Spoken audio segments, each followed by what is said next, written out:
오늘 말씀 고린도전서 15장 31절 한 절 말씀 우리 함께 읽겠습니다. 우리 함께 읽습니다. 형제들아, 내가 그리스도 예수 우리 주 안에서 가진 바 너희에 대한 나의 자랑을 두고 단언하노니 나는 날마다 죽노라. 아멘. 우리 8월 첫 주가 되었습니다. 이제 장마가 이제 물러가고 또 무더운 날씨로 인해 잠 못 이루는 밤이 계속될 텐데 여러분 무더운 날씨 가운데에 안녕히 잘 지내고 계신지요? 또 잘 주무시고 계신지요? 어제도 또 많이 더웠던 것 같은데 강릉에 있는 분 이렇게 봤더니 강릉이 밤 사이에 열대야가 계속 진행되어지는데 최저 기온이 31.4도다라고 얘기하더라고요. 이게 최고가 아니라 최저가 얼마나 덥겠어요.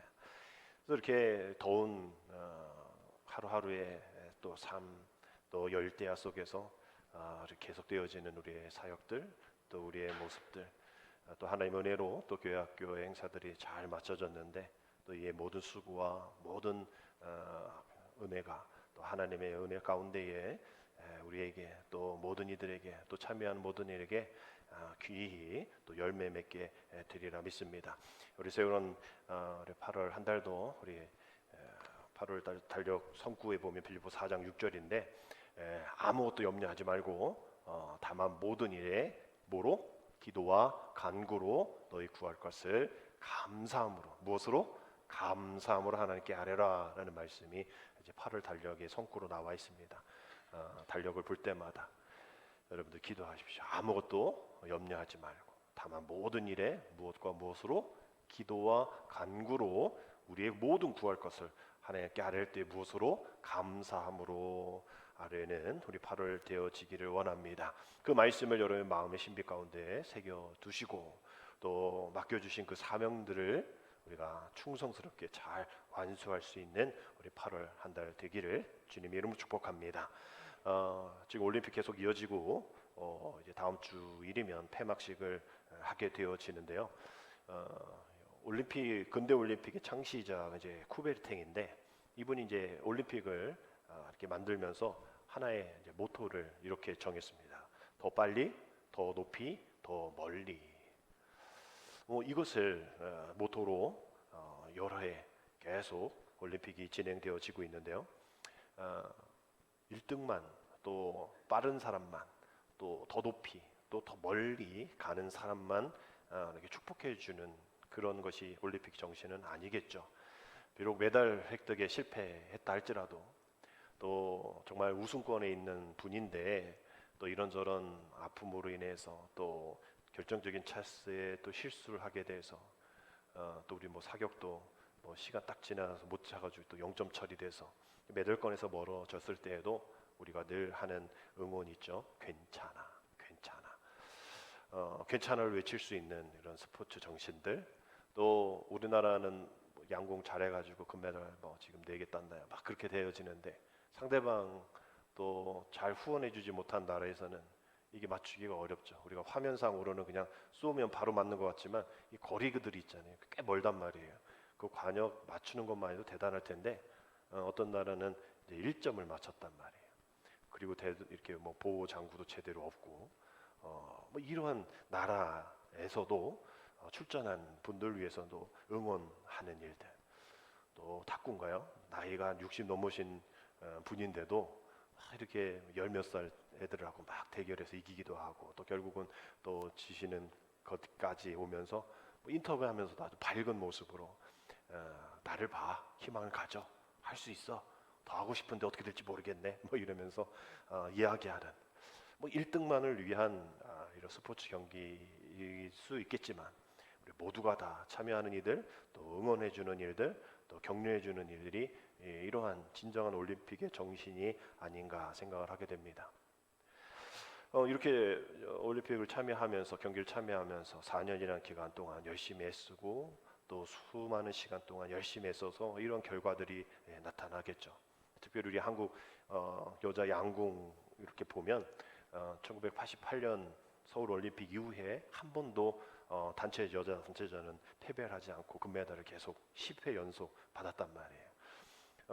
한국의 독주가 너무 계속되어지니까 36년 동안 한 6번 룰을 계속 바꾼 거죠. 처음에는 뭐 몇백 발 쏘는 거 이거였거든요. 근데 너무 우리나라 잘 쏘니까 이게 좀 줄이는 거예요. 줄이고 또 세트제로 하고 또 주변 환경도 막 힘들게 만들고 이러한 모습 속에서 또 우리나라가 잘한단 말이에요. 그래서 어떤 목사님이 저에게 톡으로 보내주셨는데 우리나라 양궁 왜 이렇게 잘하는지 알아? 그래서 이게 선발전이 곧 세계 선수권이고 곧 올림픽이라서 그런 거 아니에요? 막 이랬더니 아니래.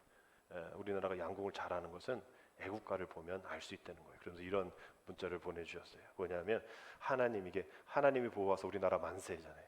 이 영어로 이 활이 양궁의 그 활이 보우거든요. BOW. 하나님이 보우를 하사하셨다는 거지. 그래서 우리나라 만세인데 우리나라만 세다라고 이렇게 얘기해서 목사님 설교 준비 안 하시고 이런 것만 연구하세요 이랬더니 아니라고 이게 돌아다니는 링크가 있다고 해서 보내줬어요. 그래서 어제 선평 목사님 하셨길래 이거 알아? 이래서 제가 선평 목사님한테 링크 보내줬는데 하나님이 화를 우리나라만 잘 할 수 있도록 내려주셨다. 사람들이 이걸 즐기는 걸 저는 기뻐합니다. 왜? 하나님이 그러니까 그들은 하느님이라고 그러죠. 근데 원래는 하나님이잖아요. 근데 세상 사람들이 이제 하느님으로 부르는 그런 거지만 하여튼 우리는 하나님이죠. 하나님이 잘하도록 우리에게 허락해 주셨다. 뭐 이건 믿음으로 고백하는 그런 거겠죠. 하나님이 보호하셨고 또 우리 선수들이 정말 애썼고 그렇더니 제가 이제 인터넷을 또 봤더니 양궁에 이런 스코어가 나오더라고요. 한국 76대 중국 108. 그래서 뭐 진 거 있나? 76대 108이면 졌네. 이렇게 봤더니 이게 이 관영 맞춘 그 스코어가 아니라 그 심박수를 얘기하더라고요. 그래서 그럼 심박수가 76대 108이라는 거예요. 그래서 심박수가 76이면 어느 정도일까? 저도 이제 시계 심박수 나오니까 이렇게 체크해 보면 심박수가 190 이렇게 나와요. 그래서 이 76이면 도대체 어느 정도야? 거의 이제 퇴근하고 이제 씻고 누워서 이제 넷플릭스 보면서 세상은 치맥을 먹으면서 막 이렇게 편안하게 하루를 마무리하는 그때가 이제 76이라는 거죠. 근데 이 76이라는 숫자가 예선전이 아니라 결승 마지막 한 발 때에 심박수가 76이 나오는 거예요. 이러니 흔들림이 없는 거죠. 요동이 없는 거죠. 주변이 막 그래도 또 지고 있어도 1점 차라 할지라도 심박수가 76, 혹은 80 이런 것으로 유지가 된단 말이에요. 정말 강심장이다. 정말 모든 세계 선수들이 참여하고 또 온 세계에서 보고 있고 또 그 주변에서 큰 소리로 막 이렇게 하는 긴장도가 엄청나게 올라갈 수밖에 없을 텐데 또 이거 하나 맞추냐 못 맞추냐에 따라서 특별히 남자들은 군대를 가냐 마냐 이것도 있잖아요. 그런데도 심박수가 70, 80밖에 안 나오는 이게 그냥 되겠어요? 이 사람들 저혈압이라 그랬겠어요? 훈련했겠죠. 매일같이 이 극도의 이 긴장을 맴도는 이 세계적인 무대에 내가 편안해야 되는 거야.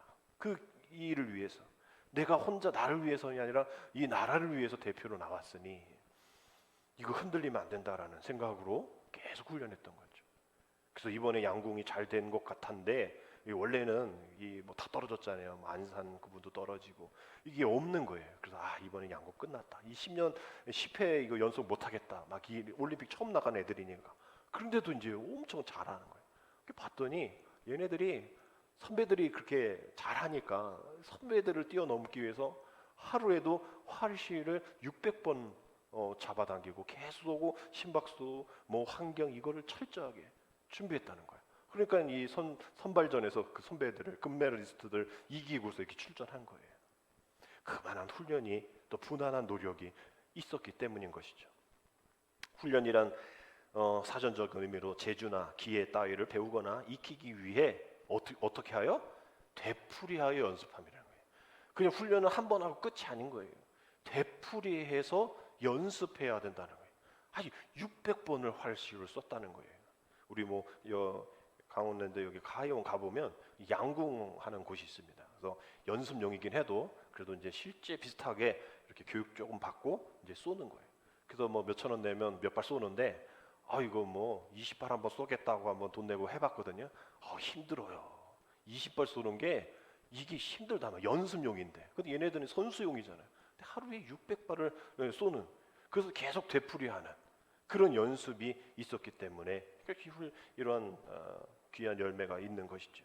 여기에도 훈련이라는 뜻이 되풀이하여 연습한다. 뭐 직업훈련도 있고 군사훈련도 있고 집중훈련도 있고 화재대피 훈련도 있는데 한 번 하고 끝이 아니잖아요. 계속 해야죠. 매뉴얼대로. 또 화재가 언제 날지 모르니 매일, 또 매 시간, 매달, 매년 해야 될 일들이 있을 거란 말이죠. 그래서 훈련은 더 귀한 것, 더 가치 있는 것, 나를 위함도 있지만 다른 사람을 위해서 그 생명을 지키기 위한 그런 훈련들이 있을 거란 말이에요. 그래서 그것을 통하여서 내 미래에 대한, 또 그것을 향해서 기쁘게 이 지금의 어려움들을 감내해내는 일회용이 아닌 매일매일 되풀이하는 그런 연습을 훈련하면서 세상에서 이렇게 금메달도 따기도 하고 또 금전적인 이득을 갖기도 하고 명예도 얻기도 하는 것이 이제 세상에서 힘인 것이죠. 그래서 훈련인 것이죠. 이것은 힘으로 얻을 수가 있을 거예요. 그런데 힘으로만은 안 되겠죠. 힘세다고 모두가 다 1등하는 게 아니잖아요. 경기에서도 힘센 것 같지만 이렇게 등치가 또 다른데도 불구하고 기술로 이기는, 또 지혜로 이기는 사람이 있단 말이에요. 그런 선수도 있는데 결국은 힘도 아니고, 우리 성경 말씀 힘도 아니고 지혜도 아니라 결국은 믿음이죠. 결국은 의지입니다. 끝까지 가는, 흔들리지 않는, 포기하지 않는 그러한 믿음이 우리에게 믿음의 영성의 훈련에도 필요하다라는 거예요. 그래서 히브리서 12장 1절에 보면 이러므로 우리에게 구름같이 둘러싸 허다한 층이 있으니 모든 무거운 것과 얽매이기 쉬운 죄를 벗어버리고 뭐로써? 인내로써. 이제 세상은 힘이고 세상은 지혜이지만 우리는 인내, 믿음의 인내, 그 인내로서 우리 앞에 당한 경주를 해야 된다는 거예요. 우리도 출전한 선수예요. 믿음의 경주에 출전한, 이미 시작이 되었어요. 경기가 시작되었어요. 우리는 달려가고 있습니다. 주님 오실 때까지 달려가야 돼요. 딴 팔면 안 돼요. 우리는 뭐 태능 선수촌은 아니다 할지라도 우리는 믿음의 이 하나의 공동체 안에서 훈련되고 또 세상에 나가서 또 싸우고 또 세상에서 경주하고 또 뭐 질 때도 있죠. 다시 와서 훈련하고 내가 왜 졌을까? 왜 실패했을까? 왜 그렇게 했을까? 왜 그런 말 했을까? 다시 우리가 믿음 안에 우리를 점검하고 또 코칭을 받기도 하고 이러면서 우리가 우리 앞에 당한 그 경주를 인내로서 우리가 그 일들을 감당해야 돼요. 우리가 눈앞에 있는 상황만 보고 결정하면 안 되는 거죠. 눈앞에 있는 상황, 이 뛰어넘어서 저 멀리 있는 것까지 우리가 보면서 우리가 그것을 목표를 향해서 인내하면서 끝까지 한 걸음 한 걸음 우리가 나아가야 된다라는 겁니다. 인생의 성패는 어찌 보면 누가 더 멀리 보는가, 누가 그 멀리 본 바를 확신하며 인내하며 그것을 끝까지 지키며 가는가, 이것을 통해서 달라지는 것이 아닌가 생각하게 됩니다. 그래서 우리는 믿음의 훈련, 또 영적인 훈련, 그것을 무엇을 해야 될까? 우리가 생각해 볼 때는 멀리 보는 그러한 영성을 키우는, 멀리 보는 눈을 키워가는 것. 그럼 긴 호흡을 할 수 있는가? 단거리도 중요하겠지만 우리 장거리의 선수로서 훈련하는 것, 멀리 본다는 것이 그냥 뭐 대충 본다는 것이 아니라 멀리 보지만 더 정확하게 바라보는 것이라 할 수 있을 거예요. 왜냐하면 우리는 이런 영적 전쟁 가운데 살고 있기 때문입니다. 성경에서 훈련이란 단어가 성경 이 창세기 14장 14절에 한번 나오는데, 우리 속해 성경 골든벨이 창세기 본문이죠. 이 본문도 잘 유심히 보십시오. 이렇게 되어 있어요. 아브라함이 그의 조카가 사로잡혔음을 듣고 집에서 게을리고 훈련된 자 318명을 거느리고 단까지 쫓아갔다라는 그 말씀에 한 번 나와요. 훈련이라는 단어가 많이 나올 것 같지만 한 번 나옵니다. 그럼 이제 우리가 다른 버전으로 세번역 버전으로 찾아보면 여러 군데 나와요. 이 뒤에서도 더 찾아볼 텐데 이게 훈련이라는 이 단어가 사무엘하 세번역으로 22장 35절에 보면 하나님께서 나에게 무슨 전투 훈련을 시키시니 나의 팔이 노쇠로 된 강한 활을 당긴다. 양궁인 거죠.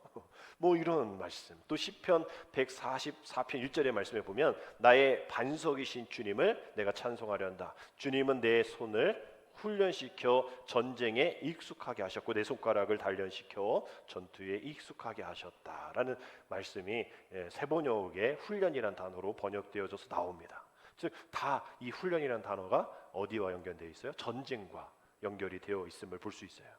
이 이야기는 성경에서 우리에게 훈련 얘기할 때는 그저 우리가 뭐 금메달 따고 뭐 병역 이렇게 면제받고 막 이런 것을 위해서 훈련 받으라가 아니라 우리가 예수 믿는 사람이라면 이 땅에서의 영적인 전쟁을 감당해야 될 군사 아니냐. 하나님이 대장 되시고 너희가 군사라면 훈련 받아야지. 훈련 안 받고 어떻게 싸울 거야? 그 영적 싸움이 우리 앞에 기다리고 있어.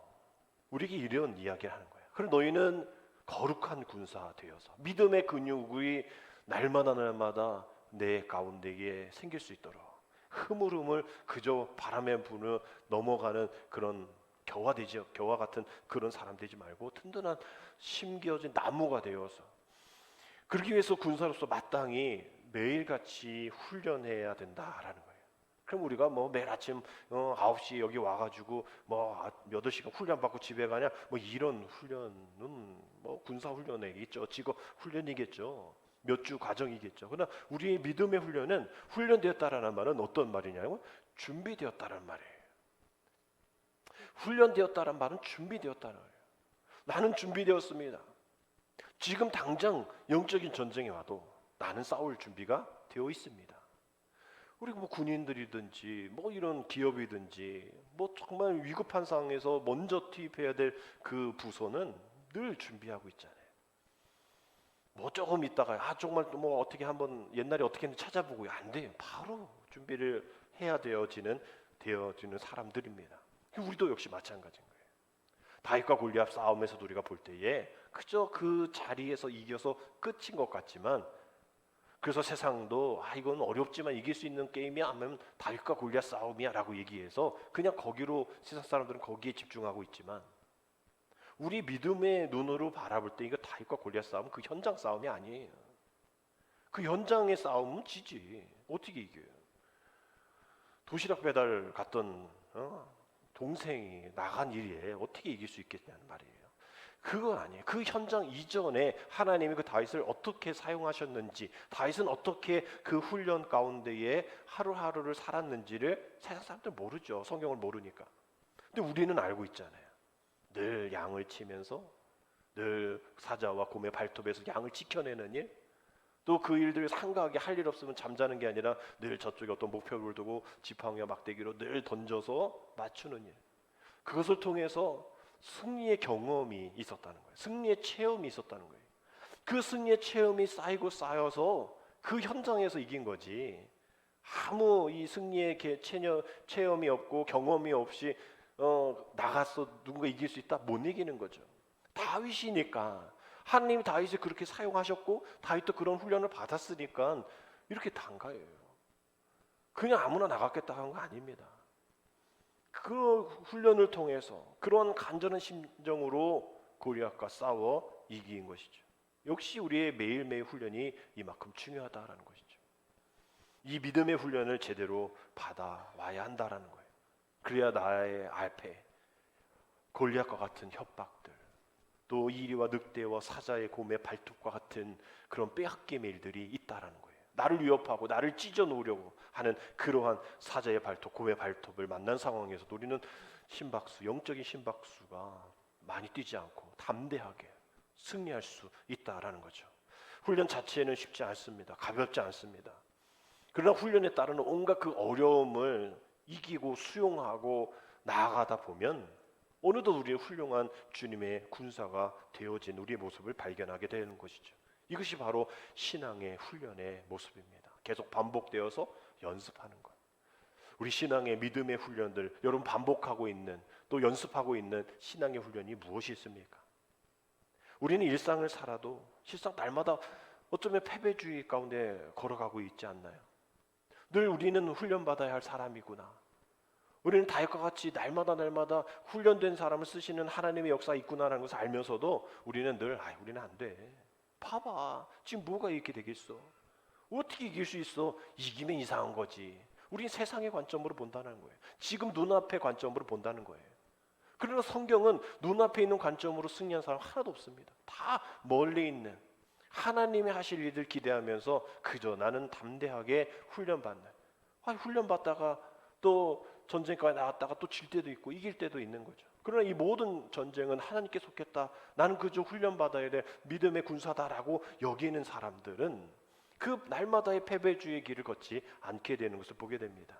신앙은 한 번 은혜 받는 것으로 끝나지 않는 것이죠. 계속 지속적인 그런 은혜의 성장 가운데에 내가 이렇게 살아가고 있다는 것을 증명해내면서 훈련에 임하면서, 그래서 작은 자가 천을 이루고 연약한 자가 강국을 이룬다라는 말처럼 영적인 승리를 맛보며 그 영적인 체험을 통하여서 다윗은 이 골리앗 앞에서 승리할 수 있었던 거예요.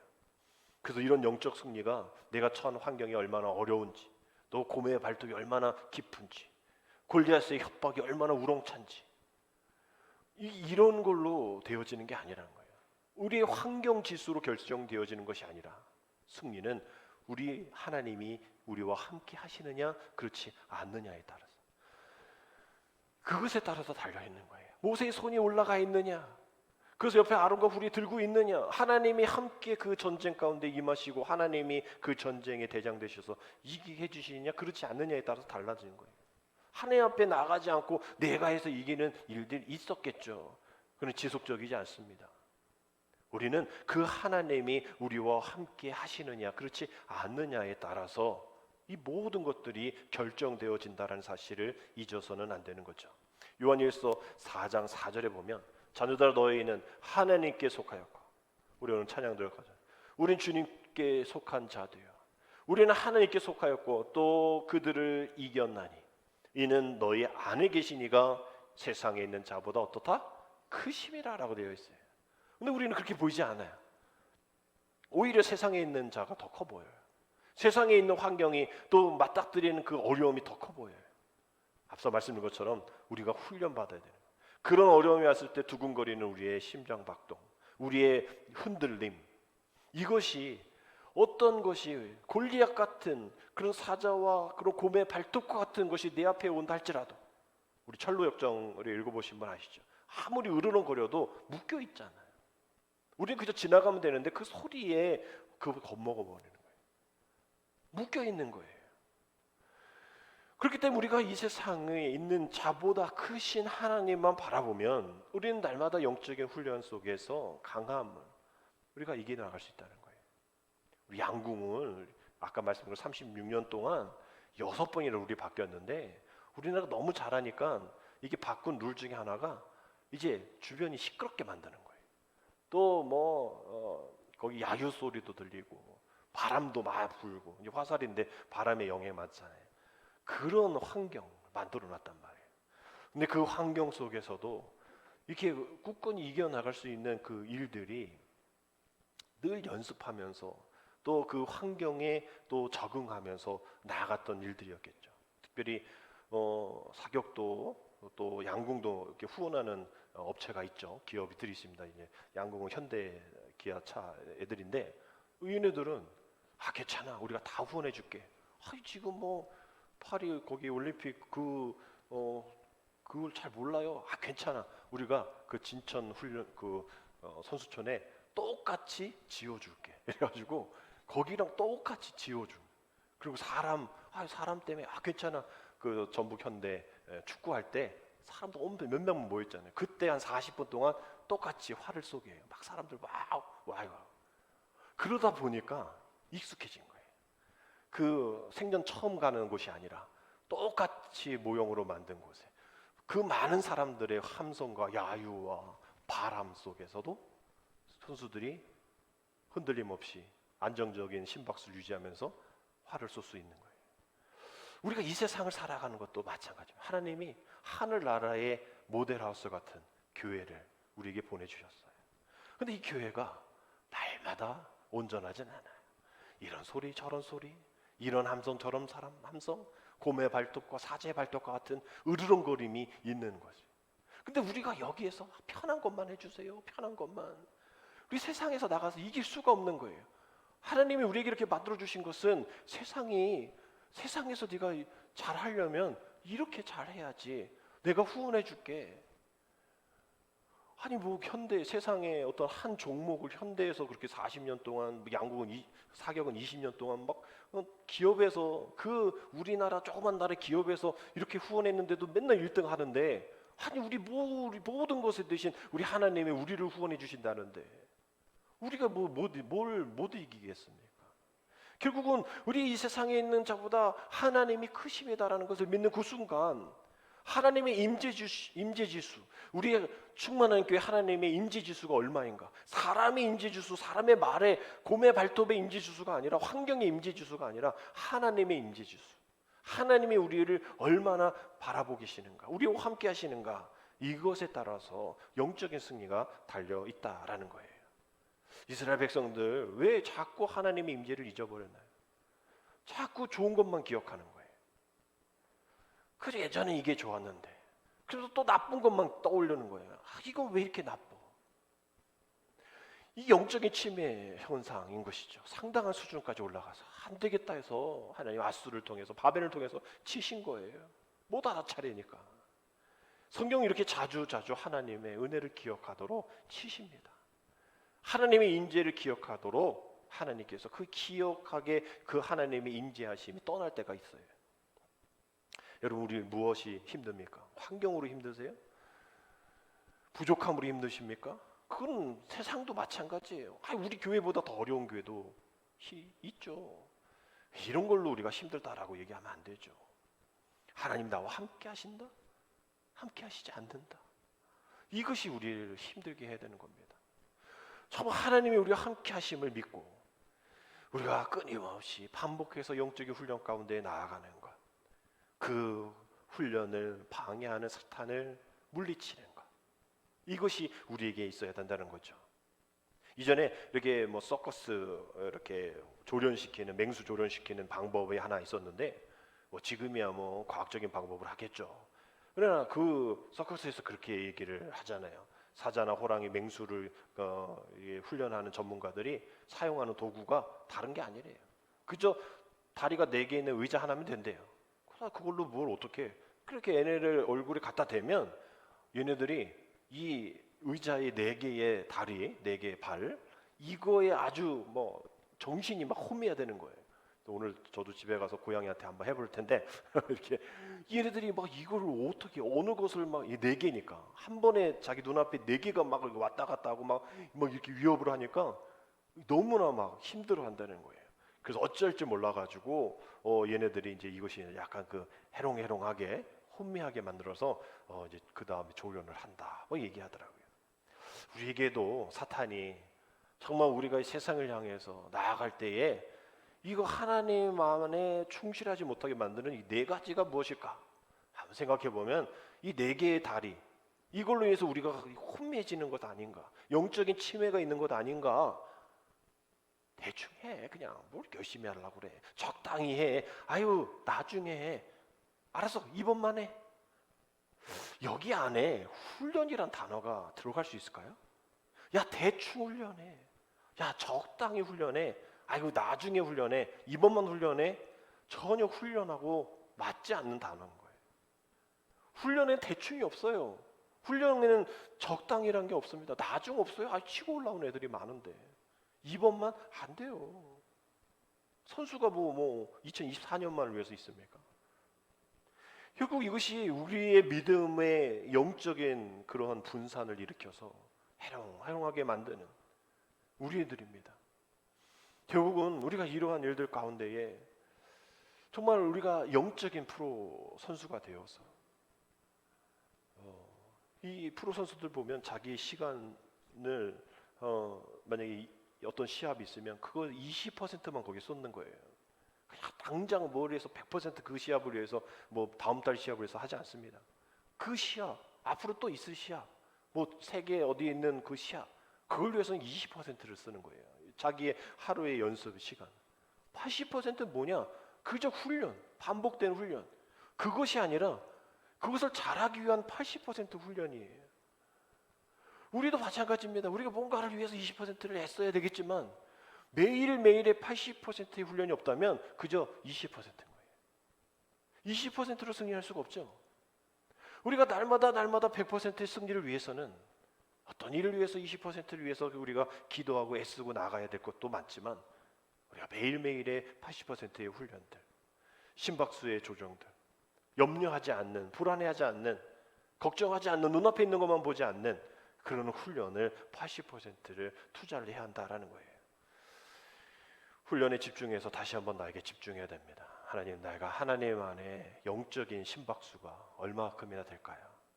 하나님의 임재 주수가 얼마나 될까요? 나는 누구입니까? 내가 하나님 앞에 어떤 영적인 정체성을 갖고 있습니까? 지금 여러분들은 뭐 모를지 모르겠지만 많은 그런 지역에서, 많은 교회에서 어려움 가운데 있는 이들이 많죠. 그럴 때 보면 하나님의 임재주보다 세상의 임재주수, 세상의 어떤 물질, 세상의 큰 자의 임재주수를 향해 나아갑니다. 또 영적인 심박수가 너무 높이 올라가 있어요. 순간 그냥 쓰러질 수 있는 그런 고혈압과 같은 그런 심박수입니다. 그 두근거림으로 하나님 앞에 믿음으로 나가야 되는데 그 두근거림으로 세상을 향해 또 상대방을 향해 나아가는 거예요. 오히려 고뇌 발톱과 사자의 발톱이 나에게 오는 것이 아니라 내가 고뇌 발톱이 되고 내가 사자의 발톱이 되어지는. 지난주 우리 천국의 하나님 나라에 대한 이야기했을 때 하나님 나라가 우리 안에 있다라고 얘기해서 그거에 대한 책임에 대한 이야기했을 때 우리는 하나님 나라를 안에 가지고 있고 그 하나님 나라를 오히려 전해야 될 사람인데 세상에 하나님 나라를 팔아버리고 있어요. 이게 하나님 나라다라고 얘기하면서 그 하나님 나라가 곰의 발톱이 되고 사자의 발톱이 되어요. 그 세상 사람들이 그게 어떻게 하나님의 나라야? 나 그런 하나님 나라 가고 싶지 않아. 못 가. 어떻게 곰의 발톱과 사자의 발톱 같은 하나님 나라가 있어? 그들이 그렇게 이야기하는 거예요. 그래서 우리는 또 협박하는 거죠. 이게 맞아, 이게 맞아. 결국 우리가 영적인 훈련을 제대로 받지 못해서입니다. 그런 의미에서 왜 그럴까? 결국 우리가 어떤 것을 훈련받아야 되는지를 우리가 잘 모르기 때문이죠. 그래서 오늘 본문이 우리에게 귀한 훈련의 지침을 하나하나 주는데 오늘 본문 말씀 다시 한번 읽습니다. 형제들아, 내가 그리스도 예수 우리 주 안에서 가진 바 너희에 대한 나의 자랑을 두고 단언하노니 나는 날마다 죽노라. 나는 날마다 죽노라. 위대한 하나님의 사람에서 사도 바울이 매일매일 죽여야 할 자기가 있었다라는 고백이죠. 우리가 영적 자만 또 영적인 매너리즘에 빠지지 않기 위해서 해야 할 하나의 매일 반복해야 할 훈련은 나는 날마다 죽노다라는 훈련이에요. 날마다 자기 죽음을 선언하는 길밖에 내가 이 세상에 살아갈 방법이 없다라는 거예요. 기독교인이 된다는 것은 뭡니까? 이제 내가 죽고 주님이 사는 길이에요. 그러니 내가 죽어야 돼. 근데 아직도 내가 살고 있어. 아직도 내가 곰의 발바닥, 이런 발톱이 되고 이런 사자의 발톱이 되어지고 사자의 으르렁거림이 되고 있다는 거예요. 내가 죽지 않으니. 기독교인이 된다는 것은 이렇게 날마다 내가 십자가를 지고 나를 죽이고 좁은 길로 거는 것을 알면서도 그 삶이 고통스럽고 힘들어서 불평하고 우리가 그 훈련을 받지 않는다라는 거예요. 매일매일 죽고 또 죽어야 하는데 해야 할 말을 하고 나서야 할 때 또 나서고 자랑할 때 자랑하고 인정받고 싶을 때 인정받고 그거를 참아야 하니 너무나 힘든 거예요. 그것을 죽여야 하니 내가 너무나 힘든 거예요. 호랑이 줄무늬는 바깥에 있고 인도 속담에 그런 거 있어요. 호랑이 줄무늬는 바깥에 있고 인간의 줄무늬는 안에 있다라는 속담이 있습니다. 어떤 줄무늬일까요? 한 겹 참고 인내하는 그 한 겹일 거예요. 우리 흙을 보면 퇴적층 이렇게 막 겹겹이 층이 되어 있는 거 보셨죠? 그 층을 통해서 이 줄무늬를 통해서 오늘도 내가 나를 죽고 내가 죽었지만 다른 사람을 살렸구나. 내가 죽었기 때문에 주님이 그 십자가에서 드러나셨구나. 그 한결 한결이 그 줄무늬가 누군 보이지 않아요. 그런 내 안에 있다라는 거죠. 주님이 보신다라는 거죠. 내 영혼 안에 아름다운 줄무늬. 아무리 비싼 옷, 아무리 좋은 화장, 아무리 좋은 케어를 받아서 내 겉에 있는 줄무늬들을 줄이는 이런 일들에 또 바깥에 있는 일들에 애쓰고 나가지만 정작 우리가 관리해야 될 것은 우리 안에 있는, 내 안에 있는 그 아름다운 줄무늬가 몇 개가 있는가? 죽는 것이 괴롭고 힘들지만 가치 있는 결을 만들어가는 내 매일매일의 죽음의 삶, 이것이 바로 기독교의 신앙이죠. 역설적인 죽어야 산다. 예수님께서 제자들을 부르실 때 나를 따르라 처음에 그렇게 말씀하셨거든요. 그래서 예수님이 제자들을 따랐잖아요. 근데 예수님이 어디까지 가셨습니까? 죽음의 길까지 가셨어요. 처음부터 내일 죽어라 하셨으면 애들이 안 따라왔을 것 같아요. 근데 주님의 이 콜링, 부르심은 따르라 부터예요. 주님을 따랐다면, 우리도 주님을 따르기 위해 이 자리에 왔잖아요. 그러면 결국 주님을 따르는 결과는 나는 매일 죽노라 라는 겁니다. 아니 처음에는 죽노라 얘기 안 하셨잖아요. 이거 무효해요 라고 이야기할지 모르지만 주님의 방식이에요. 우리가 주님을 따르겠습니다 라고 했을 때는 주님도 십자가 지시기 전이에요. 만약에 주님이 십자가를 안 지셨다면 나를 매일 죽노라 할 필요가 없죠. 근데 주님이 십자가를 지시면서 나는 매일 죽노라라는 것을 선포하셨단 말이에요. 그렇기 때문에 처음에 뭐 계약 위반이요 라고 얘기할 필요가 없는 거예요. 주님이 그렇게 하셨고 우리가 주님을 따른다면 우리의 주님을 따르는 결과는 죽음이어야 한다는 거예요. 이것을 안 바울은 나는 날마다 죽노라 라고 고백한 것이죠. 그리스도의 삶은 늘 자기의 십자가를 지고 그 삶을 사다가 자신의 십자가에서 죽는 것이 우리 그리스도인의 삶입니다. 직장이요, 또 우리 가정이, 우리 교회에서 내가 살겠다고 발버둥 치는 게 아니라 우리 안에서 죽어야 하는 거예요. 아버지라는 십자가, 일터라는 십자가, 선교라는 십자가를 지고 우리가 있는 삶의 영역에서 그 십자가로 지는 삶으로 은혜를 누리며 날마다 죽노라 날마다 죽노라 선언하면서 선포하면서 훈련받으면서 반복적으로 살아야 한다는 거예요. 하루에 우리가 600번을 외쳐도 모자랄 만한 그런 반복된 훈련이 바로 나는 날마다 죽노라 라는 선언인 것이죠. 이것이 어렵습니다. 왜? 우리의 본성은 죽지 않기 위함이에요. 뭐 시청에 그 9명 이렇게 해가지고 죽은 그분 왜 그렇게 돌진했을까요? 자기 살려고 하는 거예요. 자기 살려고. 자기 부딪혀서 이렇게 해서 자기가 죽으니까 자기 살기 위해서. 이거 뭐 그 사람 잘못됐네 할지 모르지만 우리도 어떻게 될지 몰라요. 우리도 위험한 순간 있을 때, 또 여기서 이렇게 뭐 내려온 그 차도 마찬가지로 자기 살기 위해서 이렇게 하다가 남 다 죽이는 일 있잖아요. 우리의 본성은 자신을 살기 위함입니다. 이게 하나님이 주신 본성이에요. 뭐 내가 살아야지. 뭐 갑자기 이렇게 뭐 위험한 일일 때 피해야죠. 이게 우리의 본성이잖아요. 그러나 이 본성이 너무나 강하면 내가 죽고 남이 살아야 되는데 내가 살고 남이 죽는 일들이 너무나 많이 생기는 겁니다. 그래서 우리의 믿음도 내가 죽어야 하는 일이 바로 그 이유인 것이죠. 바로 죽어야 사는 신앙의 역설들. 나는 날마다 죽노라. 여러분 이 말은 날마다 나는 깨진다라는 거예요. 부정적인 단어인 것 같아요. 나 오늘 사장한테 깨졌어. 누구한테 깨졌어. 부정적인 얘기지만 우리는 날마다 깨져야 돼요. 깨져야 내가 별거 아니라는 것을 알게 됩니다. 깨져야 하나님이 드러나는 거예요. 내가 안 깨지니, 내가 안 죽으니 하나님이 드러나지 않는 겁니다. 내가 안 깨지니 승리가 일어나지 않는 거예요. 내가 깨지면 예수님의 승리가 나타납니다. 우리 한번 따라합시다. 내가 깨지면, 내가 죽으면 예수님의 승리가 나타난다. 그러니까 내가 죽는 게 오히려 자랑이 될 수 있잖아요. 왜? 내가 깨지고 내가 죽으니까 하나님이 드러나시니 얼마나 기쁜 일이에요. 얼마나 자랑스러운 일이에요. 이것은 나의 바람, 나의 어떤 기대 이런 걸 다 내려놔야 시작할 수 있는 훈련입니다. 무수영 선수가 금메달 딴다고 하면서 막 이렇게 겉옷 파카 입고 어떻게 가겠어요? 0.1초로 막 다 은메달 금메달 이런 갈라지는데 어떻게 하면 공기 저항을, 어떻게 하면 물속에서 저항을 줄일 수 있을까? 뭐 슈트를 어떻게 제공할까? 어떻게 할까? 뭐 거치장스러운 거를 입을 수가 없는 거예요. 우리의 십자가의 죽음은 우리의 모든 거치장 같은 것을 다 깨뜨리고 다 떨어뜨리고 없애야 우리가 그때 시작할 수 있는 훈련들인 거예요. 나중에 어떻게 쓰겠지, 나중에 뭐 쓸만한 일 있겠지, 아니에요. 훈련을 통해서 순종하는 그 순종의 삶 우리가 살아야 한다라는 것이죠. 결국 우리가 한가해서 시간이 남아서 훈련받는 사람 없을 겁니다. 우리 다 힘들어요. 훈련받는 일 힘들 겁니다.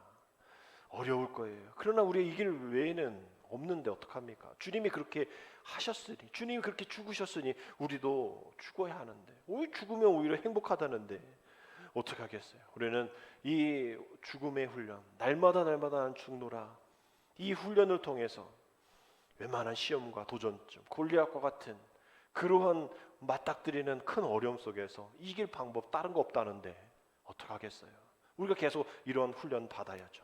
그래서 천재는 노력하는 사람을 이길 수 없고 노력하는 사람은 즐기는 자를 이길 수 없다라는 말처럼 맨날 인상 쓰면서 맨날 불평하면서 이 훈련 받아야 될까요?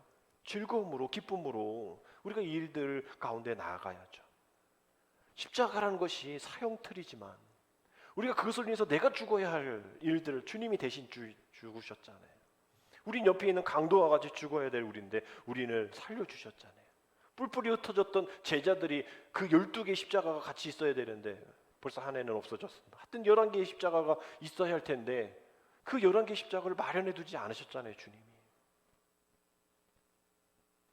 결국 우리는 그 모든 것이 내가 해야 할, 내가 당해야 될 일이라는 것이 누군가가 주님이 당하셨다면 그걸로 인해서 우리가 다시 한번 기쁜 마음으로, 즐거운 마음으로, 감사하는 마음으로 십자가로 인해서의 그 즐거움이 있어야 한다는 거죠. 아무리 내가 노력한다고 할지라도 내 지혜로, 내 힘으로는 안 된다는 거예요.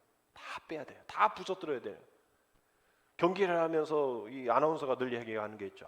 이거 뭐 힘이 너무 들어갔네요. 잘하려고 하니까 힘이 들어갔어요. 힘을 빼야 돼요 라고 얘기해요. 우리도 마찬가지입니다. 우리 예배 드릴 때도 마찬가지예요. 힘을 다 빼야 돼요. 내 힘을 빼야 돼. 내가 하고 싶은 말, 하고 싶은 행동, 하고 싶은 계획들 다 내려놓고 힘 빠지면 뭐 아무것도 못해요.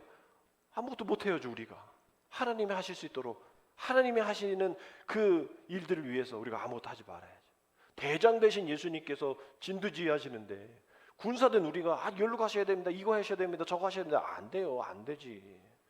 하나님이 하실 일들을 위해서 우리가 하나님이 하실 일들을 기대하면서 우리가 그렇게 유연하게 이렇게 세상의 힘을 다 빼고 내 경험, 내 지식 다 내려놓고 하나님이 하실 일들에 대해서 기도하면서 발견하면서 순종하면서 자기의 소견에 오른대로가 아닌 겸손한 태도로 순종하면서 주님 앞에 나아가는 것이 우리의 영적인 훈련의 자세입니다. 마지막으로 이제 아까 말씀드린 세번역 성경에 몇 가지를 더 보면 이렇게 되어 있어요. 신명기 8장 5절입니다. 우리 같이 읽겠습니다. 당신들은 사람이 자기 자녀를 훈련시키듯이 주 당신들의 하나님도 당신들을 훈련시키신다는 것을 마음속에 새겨 두십시오. 하나님 지금도 우리를 훈련시켜 주신대요. 이 모든 것이 다 우리에게 훈련이래요. 이것을 어디에? 마음속에 새겨두라는 겁니다. 그냥 물 위에 새겨서 흩어서 기억 못하는 그런 영적인 치매 증상이 아니라 내 마음속에 새겨두래요. 지금 나를 훈련시키는구나. 왜? 사랑하는 자기 자녀를 훈련시키듯이. 다른 애 어쩌고저쩌고 막 하면 신경 안 쓰죠. 이번에도 우리 연합회에서, 교회학교 연합회에서 이렇게 오트리조트에서 막 여러 교회에서 모여서 아이들이 즐거운 또 기쁜 은혜의 여름성경을 잘 마쳤단 말이에요. 근데 우리 지방의 한 교회 목사님 아이들이 아주 드세요. 눈 깜빡하면 없어져 버려. 누군지 아시죠? 거기 이번에도 아니나 다를까 목사님이 그냥 여기저기 막 또 돌아다니고 왜 어디가 그러면 막내 아들이 없어졌어요. 에휴 뻔하다. 뭐 저기 어딘가 혼자 가 있는 거야. 얘는 다른 게 필요 없어요. 그냥 자기가 하고 싶은 대로 하고 아빠는 그냥 따라와야 되는 존재로 하는 거예요. 해맑으면 좋지만 참 힘든 어려운 거예요. 그런데 다른 분들은 늘 그러죠. 뭐 저러면 안 돼. 저러면 저 애가 저러면 어떻게 해. 막 이러면서 막 얘기해도 그 아이한테 가가지고 그 아버지한테 가가서 목사한테 가가지고 애를 이렇게 키우면 안 되죠. 하는 이야기하는 분들이 있다 없다? 없어요. 왜? 자기 아이가 아니니까. 자기 아이 아닌 이상은 다른 애가 어떻게 됐든 뭘 하든 신경 안 씁니다. 근데 우리 주님은 우리를 자기 자녀로 훈련시키듯이 하나님의 우리를 자녀 삼으셔서 우리를 훈련시키신다는 거예요. 다른 사람이 아니라 하나님이 우리의 아버지시기 때문에 우리를 훈련시키신다는 거예요. 그러니 우리 어떻게 해야 되냐? 디모데전서 4장 7절 8절 세 번역도 이렇게 되어 있죠. 같이 읽습니다. 저속하고 헛된 꾸며낸 이야기들을 물리치십시오. 경건함에 이르도록 몸을 훈련하십시오. 몸의 훈련은 약간의 유익이 있으나 경건의 훈련은 모든 면에 유익하니 이 세상과 장차 올 세상의 생명을 약속해 줍니다. 먼 곳을 바라보게 하잖아요. 이 훈련을 통해서. 그러니 지금 내 눈앞에 있는 7절에 있는 말씀처럼 저속하고 헛된 꾸며낸 그런 이야기들에 눈길 주지 말라는 거예요. 그걸 이기려고 훈련하는 게 아니라는 거죠. 멀리 있는 이 세상과 장차 올 세상의 생명을 약속, 그걸 위해서 우리가 훈련하는 거지 저속하게 헛된 꾸며낸 이야기에 기울이고 관심 갖고 마음 두지 말라는 거예요. 우리는 뭐 해야 된다고? 경건함에 이르는 몸을 위해서 훈련해야 된다. 우리의 심박수, 영적인 심박수를 위해서 영적인 치매 증상이 일어나지 않도록 우리는 훈련해야 되는데 이 몸의 훈련은 앞서 말씀드린 것처럼 금메달 따고 병역 면제되고 또 이런저런 상금 받고 뭐 지자체에서 주고 뭐 이런 유익은 있을지 모르지만 우리가 하는 이 경건의 훈련은 모든 면에서 유익하다라는 거예요. 경제적인, 육체적인 모든 면에서 다 유익하다라는 거예요. 우리가 훈련해야 될 이유가 믿음의 영적인 훈련을 받아야 될 이유가 여기 있는 거예요. 모든 면에 유익하기 때문에. 모든 면에 유익하다는데 우리가 그거 안 따를 게 어디 있겠어요? 저속하고 헛된 꾸며낸 이야기에 여러분 관심 갖고 심박수 올릴 거예요? 그럴 필요 없다니까요. 경건의 훈련을 위해서 우리 영적인 심박수, 환경이 아닌 하나님의 임재 지수가 높여질 수 있도록 하나님 나를 날마다 죽는 훈련을 잘 받을 수 있게 도와주옵소서. 여러분 이 기도를 하게 되어지면 어떤 기도까지 나오게 되냐면 하나님 제가 하나님의 영적인 하루살이가 되게 하여 주옵소서. 영적인 뭐요? 하루살이. 여러분 하루살이들 그냥 막 눈앞에 있고 막 귀찮죠. 하루살이도 나름대로 고통이 있을 거예요. 애써서 태어났더니 하루 살고 끝나. 그러니까 얼마나 힘들겠어요. 근데 얘네들 하루는 살지 않는데요. 뭐 며칠 더 살다가 죽긴 하는데 하여튼 그런 의미, 그냥 짧게 사는 애들을 하루살이라 하죠. 근데 우리도 보면 이 날마다 죽는다라고 고백하면 우리는 하루살이에요. 왜? 날마다 죽는다면서. 그럼 우리가 하나님의 영적인 하루살이가 되게 해달라고, 오늘이 마지막임을 선포하게 해달라고, 다른 거 신경 쓰지 않게 해달라고. 내일이 뭐 우리 세상에서 막 내일이 멸망이라면 뭐 내일이 마지막 날이라면 뭐 하겠습니까? 뭐 이런 얘기도 많이 하죠. 우리 여러분 내일이 마지막인데 우리가 뭘 더 미워하고 뭘 더 가지려고 했었겠어요? 우리가 영적인 하루살이가 된다면 우리는 그저 하나님 오늘도 죽습니다. 오늘도 하나님 훈련 받습니다. 오늘도 모든 것이 유익합니다. 모든 염려, 걱정, 근심, 걱정 다 없이 나는 감사함으로 주님 앞에 나아갑니다. 이런 거 우리가 주님 앞에 고백하겠죠. 영적인 하나님 앞에서의 하루살이가 된다면 말입니다. 오늘도 8월이 시작되어져 한 달, 여러분 어떤 훈련 가운데 나아가실 겁니까? 나 훈련 안 받을 거야. 나 훈련 안 받을 거야. 뭐 그러실 수 있죠. 뭐 이런 이야기 하지 않습니까? 어떤 동부가 하나님 올해는 좀 제발 폭풍 좀 뭐 푸고 일어나지 않고 뭐 그냥 따뜻한 햇볕만 하게 해주세요. 뭐 필요한 만큼 조금만 비 뿌려 주시고요. 근데 하나님이 들어주셨어요. 딱 그렇게 해주셨어요. 근데 가을이 됐는데 이게 추수한 곡식이 막 통통 비어 있는 거예요. 쭉정인 거예요. 또 막 가서 불평하죠. 이거 왜 이렇게 해주십니까? 언제 언적합니까? 네가 그렇게 해다며. 폭풍도 없이 이런 비도 그냥 요만큼. 네가 바란 대로 해줬잖아. 여러분 우리가 제대로 훈련받지 않으면 이렇게 될 수밖에 없어요. 그 편안한 믿음 생활 어디 있습니까? 아무 일 없는 그런 일들이 어디 있어요? 말씀드린 대로 이 세상에 또 천국에 그 모든 것에 이 축소판이 우리 교회인데 말입니다. 오늘도 우리가 8월 한 달도 하나님 아무 문제 없게 해주세요. 아니라 하나님 내가 날마다 죽는 훈련 통해서 하나님의 영적인 하루살이가 되게 하여 주옵소서. 오늘이 마지막임을 선포하며 훈련받는 우리들 되게 하여 주옵소서. 600번 이상 날마다 죽노라. 오늘도 집에 가셔서 600번 활시를 씌운 그 어린 열 몇 살 친구들이 해서 이 전 세계의 탑이 되어지는 그런 것처럼 우리가 믿음으로 영적인 탑을 이룰 수 있도록 여러분 날마다 한번 체크해 보십시오. 한번 300번 하다 끝날 것 같은 생각 들지만 하여튼 날마다 난 날마다 죽노라. 한번 난 날마다 죽노라. 두 번 뭐 다 할 수 없으니까 집에 가셔서 나머지 598번은 집에 가셔서 한번 하셔서 600번 한번 해보십시오. 여러분 그렇게 결단하는 순간 사탄은 우리 앞에 얼쩡거리지 않습니다. 왜? 계속 내가 훈련받고 있는데 다른 거 내 안에 껴들 수 없다. 안 돼. 우리가 막는 것이죠. 우리가 나의 날마다의 마지막을 선포하는 삶, 이것이 믿음의 근육이 단단해지는 삶임을 우리가 알고 또 그것을 향해 고백하고 나아가면 하나님의 백성의 자녀, 또 그것에 대한 내가 믿음의 군사되어지는 정체성을 가지고 우리가 나아가면 나는 날마다 죽노라. 난 날마다 훈련받아야 될 사람이다.